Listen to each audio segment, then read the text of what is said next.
what you need. Because you know I like it. Because you know I like it. Do I intimidate you at South by Southwest? Because you know I like it. Because you know I like it. Because you know I like it. Just you know the way you touch it. Do I intimidate you? South by Southwest. First of all, let's just take a moment to see who's even sitting here, okay? You are... My name is Kamna Bhojwani, and I am a sexologist. Honey, sexologist. What is a sexologist? It's a great question. I had to look it up myself. Yeah. It's basically someone who studies human behavior through sexuality or studies human sexuality. And if I can just say, when we talk about sexuality, we're not talking about sex. Sex is like one slice of the pie. We're talking about the whole thing. We're talking about how you feel, how you dress, how you present Right. yourself, pleasure, consent, desire, justice. Right. All of those things are part of sexuality. Thank you. And you know what's interesting about that? With the woman's body, or at least with mine, there's certain weeks where I want to look really sexy, like probably right now. Yeah, right. And then, and then there's other weeks where I'm like, I could care less. And I think that's hormonal and all of that. So talk to me about this business of yours. Oh my God, I do it all. So I have a podcast called Sex, Tech, and Spirituality because I talk about sex, the future. We're talking about men. We're going to be talking about people are dating AI, chatbots. We're talking about robotics. That's the future. But here's the thing. Whatever we do in our past and our present, we take into the future. Correct. So when it comes to sex and sexuality, if we don't fix the shame and we don't fix the misogyny and we don't fix the fact that everybody's so scared of being who they are Yes. and who they want to be, Yes. that's what we're putting into the technology. And I don't really want to be part of that world. No. I want it to be sexier and open and more fluid like us. It's 2025, you guys. Why is this still such a weird taboo? I mean, how do you think we all got here? All right, exactly. Why do you think people are so uncomfortable with sex? It's, it's so weird. So I grew up in India. Yeah. I live in the US now. Yeah. I've lived in the UK. I've lived in Australia. And there's always this stereotype that certain countries are more conservative than others. No. Yeah. We're all equally fucked or Yeah. not fucked, as the case were, right? Yeah. We were all raised with some around. A lot of it has to do with religion. It does. In many, and you name it, every major religion in the world Yes. has some ideas about this is how you do it, lights off missionary marriage, heterosexual, boring. Yes. And that's across the world, Yes. right? So the question is, and I always say this, sexuality is an inside job. You're a grown-up. If you can drive and if you can vote, it is your job to extract your sexuality from that shame, from that confusion, and start to live a fuller, more authentic life. Thank you for that. That is fantastic. I do meet certain men that are uncomfortable even how I dress. Oh, sure. Like I have these on and I had a man like, you're going to wear that? Oh, girl, you But look see, fabulous. But thank you. But he is projecting. There's insecurity and there's always some way that they think women should look, Yeah. right? How do we deal with that? Sexual shame, which is shame around your body, how you dress. Men experience a lot of that as well. Like you said, Expand on that. We've only started studying sexual shame in men about a decade ago, which itself is shameful. But essentially, men have always been told that their sexuality is down to two things: how many women they've had sex with and how big their dicks are. Yeah. Literally. Yeah, It's literally. Yeah. It's only numbers, Yep. right? And if you're a man who feels like you haven't made those metrics, you're going to feel shame. And there are studies that show that men feel shame around their bodies, around their penis size, how well you're endowed. And we do that, right? We're Yeah. always making jokes about Yeah, big dicks, which is etc. true. So I have a lot of empathy for men. And I think that men come in very rigid around their sexuality because that's all they've told they can be. That's all they know. And it's the same thing for women. Women experience shame around their bodies, confidence, performance anxiety in general. So Yep. it hits you at all levels, at a societal level, at an individual level, at a relational level. Yep. We got work to do. Truly, and I will be honest here, I have had to grow into being comfortable in my body in sexual encounters, right? Because I've also been shamed in a certain way. I don't have big breasts, I don't have a big butt. So it made me feel uncomfortable. But now I own it. And on top of that, I don't want to align myself with someone sexually and they're not comfortable, right? If there is any type of erectile issue or concern, let's talk about it. Yes. I'm okay to talk about that. Let's make it good for both of us. Yeah, I mean, communication is sexy as fuck. Thank right? you. And the other thing is what you just said about, big boobs, big butts. We're so stuck on certain beauty standards. Right. And the sexiest thing is someone that comes out and owns their body. Man, woman, non-binary, fucking cat. I don't give a shit. Right? As long as you own the form that you're in and you want to adorn it and you want to make it beautiful, that's fun. Life becomes more vital. It becomes more exciting across the board. You're more interesting at work. You're more interesting to date. You're a more interesting partner. There you go. Girl, what's your sign? I'm Capricorn. She's a Capricorn. You are the sexiest thing here, honey. Let me tell you. And you. Thank you. So where can we find you? I'm on Instagram, at LinkedIn. Podcast is Sex, Tech, and Spirituality. Congratulations. Thank you. I have marriages. I have breakups. I have situationships. We have it all. So now I want to talk to, who are you, sir? Hi everyone, I am Jose Muset. Nice to meet you, Jose. So why are you here at South by? I'm here to network and learn. I love seeing this type of business and ideas. Okay, well, let's get into it. So are you single, married? I am married. You are married. Well, first of all, congratulations. Thank you. Has it been a long time? We have been about 4 years relationship. It's been about a year and a half married. Oh, congratulations. How'd you guys meet? Thank you. Fun. Oh, this is a story right here. I went for a ayahuasca ceremony. Oh, shit. And you know that those have to be in the country area because you have to be isolated. He's a country guy. He lived in the country area. Yeah. So whenever I got back in my car after the ayahuasca ceremony, I got back on the dating app. I think it was Tinder. And we matched. So that's how we met. And then we started chatting after that. And probably like 2 weeks after, we noticed that we lived 3 hours away because he was in Houston. He lives in Houston? Yeah. Wow. Well, now he's here. Well, of course he is, honey. Oh, yeah, he better. Yeah, he made sure. What was it about him that you felt this was the right person? Kindness and masculinity. Say that again. Yeah, kindness and masculinity. Let's get into that second one, masculinity. Yum. Yeah, because I like a good old... Same. I like a good old... What was he giving, though? Like, what made him feel masculine? The whole country concept and the background, it was interesting for me. As a gay guy, you go to gay bars, it's pretty common to see regular gay guys. Yeah. I am the type that like, the male.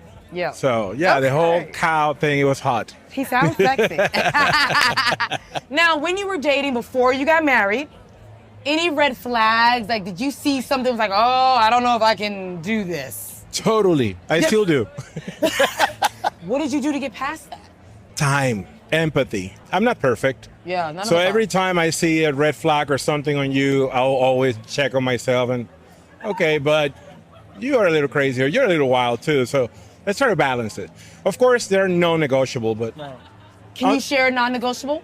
non-negotiable, aggressive, possessive. I don't own you. We don't own each other. We share life. Are they kind to the waiters and the waitresses? And like, how are you talking to people? That's a big deal for me. That's a big red I walk away from a date just Tell me because about the it. guy, he was rude with the waiter. I just walked to the restroom and I left. Yeah, good. Paid my tab. And you were out. No, because Peace. that says everything about him. Like, totally. It really does. What is something that your husband did when you were dating that made you say, that's it, he's the one, nobody else? One thing is he started driving when we decided to meet up. Yeah. We shared addresses and we're like, bro, we're like fucking far. We're That's 3 amazing. hours away. He drove a weekend. And after that weekend, he kept driving every weekend after work from Houston to Austin. I love that. Do you know Los Angeles at all? Yes. Oh, good. Okay. Love it. I dated a guy. I was in Beverly Hills and he was in Marina Del Rey. With traffic, maybe 45 minutes or so, whatever it is. Do you know he was like, I don't feel like sitting in traffic to come see me? That's Isn't that enough. awful? Now, Peace, I know brother. you're- Good luck. It was red flag. Last question for you is, if you have any advice to married couples that are like maybe hitting a bump in the road, maybe they don't know, they're unsure, what advice would you give them? I feel that it's so important for you and for the other person to be happy. That's all that matters. Life is a trip. If we are sharing life together, we need to be happy. I need to be an addition to your life. If I don't make your life better, if I don't make your life funnier, then it's not working. It doesn't have to be forever. As long as you are authentic and you're allowed to be free and you feel comfortable around that person, that you can do whatever and you will never be judged and it will be fun, then that's a person. Then That's you your can person. negotiate anything. But if you don't feel that way, walk away. You were just reminded me of something, right? Do you believe in divorce? Totally. People look at marriage as forever, and we want to stay positive. Worst case scenario, would you divorce for your happiness? Or for his. For my happiness or for his. Yeah, it's fair. That's so mature. A marriage is not, it's not ownership. I don't own you. Yeah. If you find someone else, if you find a project, if you find something fun you want to do, if we can share that, awesome. But if you want to do it by yourself, where do I have to sign? That was Let's do deep. Wow. You're so mature. I love that. Well, thank you so much. Where can we Thank see you? you. What are your socials? J Musette ATX. Fantastic. Thank you so much. Of course. I like to talk to men, get their perspective, understand what they're dealing with. So first of all, who do I even have over here? What's your name, sir? Terrell, Terrell, where are you from? Kansas City, Missouri. Terrell, why are you here? Opportunity, like this is a great place. You never know who you might meet. You never know what you might do. We're going to ask Terrell this. Question number one. What's going on with some of these men out here in dating? What are you seeing in the dynamic of men and women? What is happening that men are now looked at as wanting princess treatment, if you will? That's wild.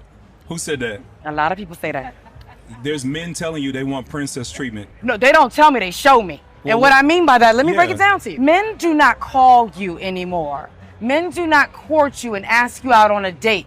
I will give out my number and I won't hear from him. Sir, you gotta check for me. If I give you my number, why wouldn't you text me? I'll say I'm not a calling person. If you look at my call log, it's not going to be a lot of outbound, inbound, but I'm definitely going to text you. We have to communicate, absolutely. But I'm like, hey, what you doing? Pull up, or let's show up, or let's go out, let's do something. Quality time is one of my top love languages. Good. Number 2. So I am going to try to find some way, but it's probably not going to be let's sit up and cake on the phone. So you don't want to talk to me on the phone? It is not my preferred way to spend time with my partner. Okay, I like that.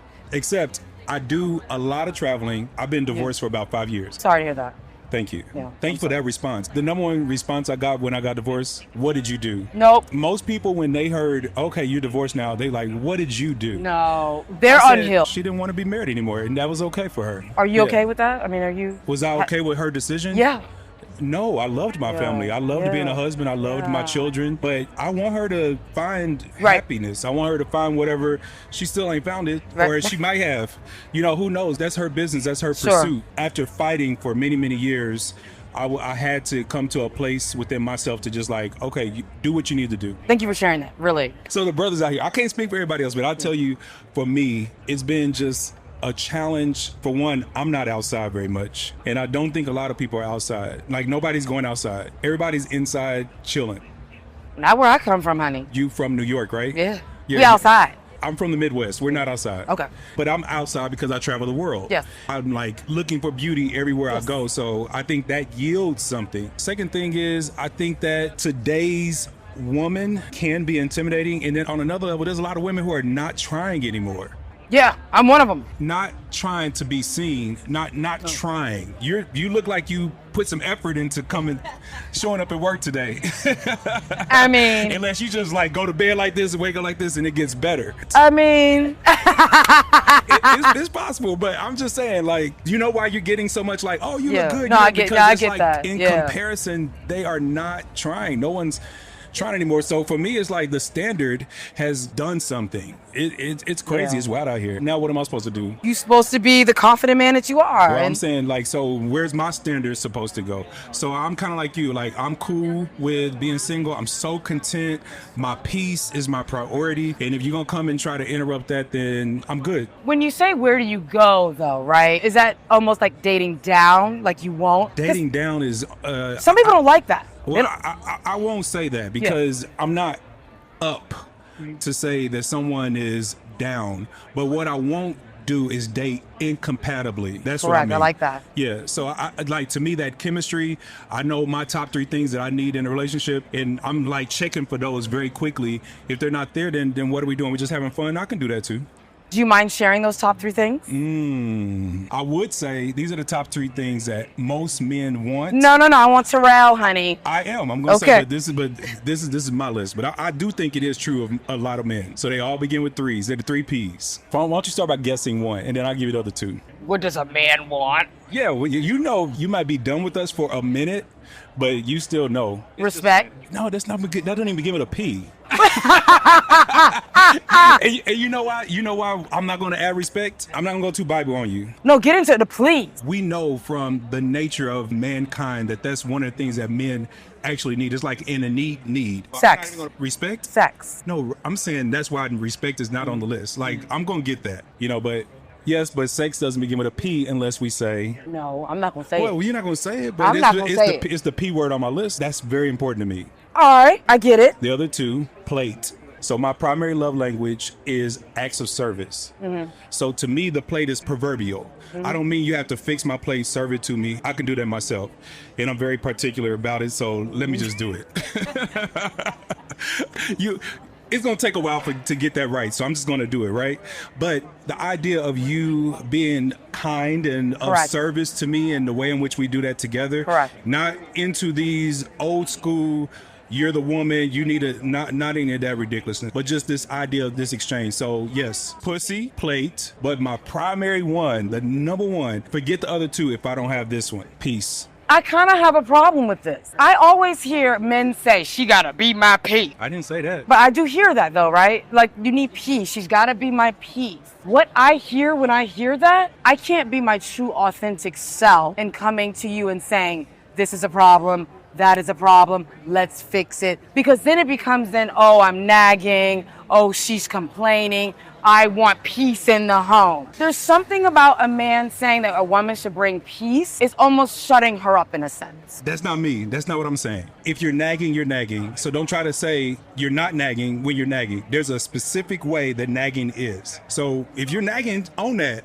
and stop nagging. Yeah. There's a way to communicate what's going on with you without it turning to nag. So now we're talking about you feel like your boundaries are infringed upon and you didn't exercise those well, and now you're getting to a point where you're having to aggravate the situation in order to get what you want. That's manipulation. So if it's nagging, it is nagging, own that.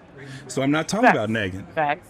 And I'm not also talking about this idea of like, shut up, leave me alone. I'm saying that I have built with very hard work the right boundaries, the right situations, the right way of life that manages conflict, manages stress, manages situations, manages things with grace and with peace. If you're going to come and interrupt that, disrupt that, and not build upon that, then we're not going to work. Can you give me an example of what it's like not to have peace with her? If you are more of a taker, and what I mean by that is that's not the right balance. I find people to be so self-absorbed. If all you're doing is like drawing from my energy, there's something there, because you're going to be probably perpetually undersatisfied, and then I'm stressed out because I'm trying to figure out how to do something that probably isn't going to be achieved. So here goes the question, right?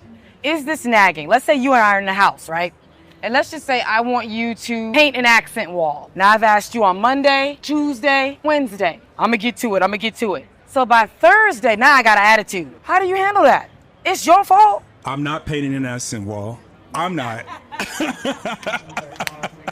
You're going to hate that wall. I'm telling you, it's going to be a mess. There's going to be paint on the carpet. There's going to be ragged edges around. And I'm too much of a perfectionist. Like, it's not coming from me. But I will make that appointment. It will get painted. But I'm not going to do it. The reality is, no, we're not going to get to Thursday, because on Monday when you asked, I said, okay, I'll make that appointment. Matter of fact, if I don't make it by Tuesday, then just remind me, but I'll make sure to make that appointment. So it's about that communication. And doing it. Absolutely. And setting deadlines for expectations. Oh, so you say that. I said, I said, I'm going to make it today. And if I don't get to it, be sure and shoot me a reminder, because I forget. And so you have to be like, okay, the grace is he just forgot. So I'm going to give him a reminder. How did you get to this point? Education, training, trial and error, doing bad things, not doing the right things. But a lot of it, because I've worked in these sectors so much, like conflict mediation and resolution and healthy boundaries. I've also been through a lot of therapy. I do my own work. Same, The marriage didn't just end. It went through years and years and years of therapy and trying, and you absorb some of that. Now I have the final question. You go on a date and you pick her up in your car. Do you get out and open the door? If I have to answer yes or no, the answer is no. May I ask why? Oh, yeah, I'd love to tell you why. Because I didn't like that you made me say yes or no, because it is situational. First of all, this is 2025. Oh my God! Y'all forgot what year it is? Oh my God! Because it's 2025? Uh-huh. What? What's the rest? What is the all about? What is the rest? So you can't even get out your car, which takes 0.5 a second to help me get out because I got on 8 inches, child. Okay. You can't help me get out? My grandfather, who raised me, was a gentleman. I actually am quite respectful and a gentleman to all human beings. So it so happened you're the human being for the moment, but more than likely, I open the door for my daughter. I open for my sons. Right. I'm gonna open for this guy here. Right. I'm just a door opening Same. person. Except on occasion, I'll get a woman who I'm opening the door for me, and she'll tell me, "Don't do that." You know, I've heard that. I will get that every now and then. The woman who does not want me to open her door. So now I'm a little more unsure about It's a little bit confusing. It's confusing. And so I'm like, it had nothing to do with you being a woman. I'm not trying to hit on you. I'm just like, we're going through the door. I'm a gentleman. I'm holding this door open for you. Now, the car scenario is wild to me because I am going to boop, boop. We're going to, the door is going to be unlocked. Boop, boop. The car is already going to be started before we even get to the door. But if you were saying, I'm coming to pick you up on a date, then I don't know then either, because I think this is more about chivalry. And when I talk to women specifically about chivalry, it's always a crazy conversation. So now I'm gonna turn it back on you. Is chivalry only for women, or is that a chivalrous act that women do? No. So let me check him real quick because And don't go to the history of chivalry No. was a knights, and don't go way back there. I'm gonna give an example. I used to date a lot, right? Sure. And I am a on-time person. And when you're on time, you're 15 minutes early, right? Yes. So I text the guy. I was 15 minutes early at the bar. Okay. I said, hey, what kind of drink would you like? I'll go ahead and order it for you. So when you arrive, it's ready, That's right? nice. Yeah. Would we not say that's kind of chivalrous? Yeah. I've never had that. That's amazing. He ripped me a new one. Oh, what? Okay. What didn't he like about that? So he wanted a beer. Now, I'm not a beer drinker, so I don't really know. But I said, beer to me should be cold, right? It shouldn't be like warm. So I said, text me when you get in the elevator, and I'll make sure the beer is here for you. He arrives. It's not there yet because it's on the way. He's like, well, I thought you said my fucking beer was going to be here. You can't even take a second to realize that I was just trying to be kind and make sure that you had your beer ready when you arrived. I don't drink beer. Yeah, I don't either. And I don't drink, period. Okay. So in that whole scenario, I just would have not gotten the drink. Right. You know what I mean? But the idea that you asked me would have meant a lot to me. So if you're saying that women do chivalry because they think ahead and they have that intentionality, that's the first and best answer I've heard for this question. Because most women cannot think of chivalrous things that they do for men. And they think that chivalry is relegated to the way in which a man acts to a woman.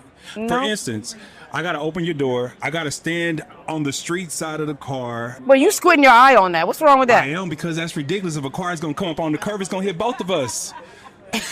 It's gonna hit us both. But you're a man, like, you're no, and you're from New York, so we're gonna be changing blocks and like No, I gotta switch back and sure. forth, and it's a lot. It's a lot. But most of it is for the woman, and I'm here for it. That's what she needs, and she expresses that. It's small. I'm down for that. This was so good. Yeah. Thank you You're so welcome. much.